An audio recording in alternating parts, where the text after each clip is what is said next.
Hello guys, and welcome back to day 8 of the Countdown to Christmas calendar.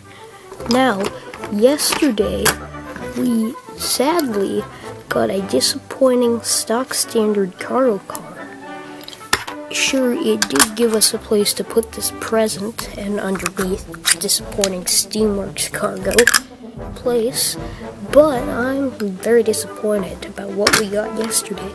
So hopefully today won't be so bad as we unbox it now. Okay, so let's open door 8. And inside we have, again, actually, disappointed. Actually, I'm not very happy about this. We get a normal piece of coal. Not very exciting.